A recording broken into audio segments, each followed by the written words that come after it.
In today's episode, we ask, do mice really love cheese? A question that has kept millions of people up at night and perhaps cost many a mouse its life. It is a cold, hard fact of the Disney-fied world that mice adore cheese, or is it? A dashing young mouse wearing an eye patch and a waistcoat, a fierce cat with a taste for feline fashion, and a rather unassuming block of cheddar all seem inextricably linked by virtue of being thrown together in a 20th century animated picture house. But do mice actually prefer cheese over other foods, including but not limited to cat food? Well, that's what we're here to find out. We'll get straight into it because there's no messing about on Lie Detector Files. Our first witness is Dr. Jacqueline Lubin, a biology professor at the University of Nebraska who runs a research lab dedicated to studying voles. Voles are small rodents belonging to the same family as mice and, like many species of mouse, they have an omnivorous diet. This means that their nutrition can come from both animal and vegetable sources. That's already a surprising fact for our American viewers who may not know that mice are technically classified as mammals. They therefore produce milk to feed their young and cannot therefore be classed as true omnivores, which must derive some of their nutrition from non-animal sources. However, voles do eat a variety of food types and are thus more similar to mice than any other species. And they also make delightful pets. So what does she have to say on the matter of cheese?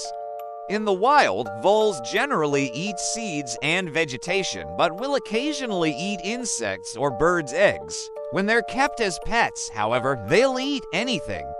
Drive Lubin has found them to be particularly fond of peanut butter. She told us that when voles are given a choice between peanut butter and cheese, they choose peanut butter every time. Of course, we've all seen the Disney movies. We understand why they might go for the cheese, but could this be another case of mice having impeccable taste, or is there some other explanation? Let's dig deeper. Our next witness is Professor Tony Free, Emeritus Professor of Psychology at the University of Bristol, who specializes in the study of rodent cognition.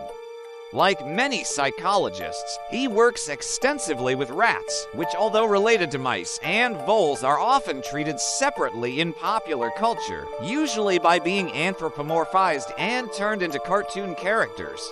This is less likely to happen with mice, whose cuteness factor is so strong that they tend to be written out of narratives entirely unless, of course, they're attached to a block of cheese. So, what does the professor think of this popular notion? As it turns out, Professor Free doesn't much care for cheese himself. He says it's unpleasant and doesn't understand why anyone would voluntarily put it on toast. To him, the idea of a mouse showing a preference for cheese over something like peanut butter seems strange. However, mice in his care have proven themselves capable of developing a taste for almost anything. Mice are clever creatures, able to develop problem-solving skills and show a level of ingenuity previously thought to belong solely to primates. In one experiment conducted by Professor Free, mice were placed in a box containing two levers, each of which dispensed a different reward when pressed. One lever gave the mouse access to water, while the other gave them access to chocolate. In the end, all the mice chose the chocolate. As it turns out, our diminutive friends aren't bigots when it comes to dairy products either. In Professor Free's experience, mice woe and pick between different cheeses in the same way that they woe and pick between different types of fruit. However, when presented with a choice between cheese and other foods, they will always opt for the cheese. Their discernment over the quality of the cheese is also impressive. They'll sniff it, lick it, and generally seem more interested in soft cheeses such as mozzarella than hard ones such as Parmesan. The professor theorizes that this is because they remind the mouse of something a bird might drop from its nest. After all, mice in the wild mostly eat things that fall from above, whether that's dropped by a predator or growing naturally from the ground. Some of the mice in Professor Free's laboratory even learn to turn the lights on and off in order to attract the attention of their caretakers and gain access to tasty snacks. So when it comes to discerning between different foods, mice seem to be less snobby than their feline counterparts, who can be very picky eaters. But is this still true if the cheese is laced with poison? Welcome back to our show. We interrupt this lie detector test with a quick message from our sponsor. You might be thinking that now is a good time to find out the truth behind the myth that scientists use to torture rats.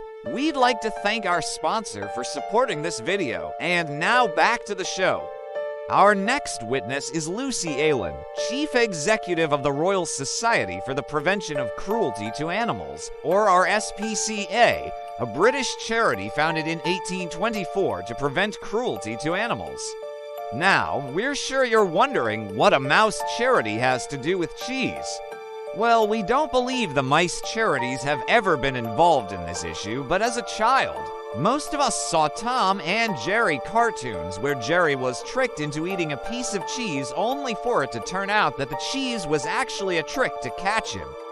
Then, when he was caught, he was usually drowned in a bucket of water or bludgeoned to death with a hammer, sometimes by mistake and sometimes on purpose. This raises an important point about animal rights.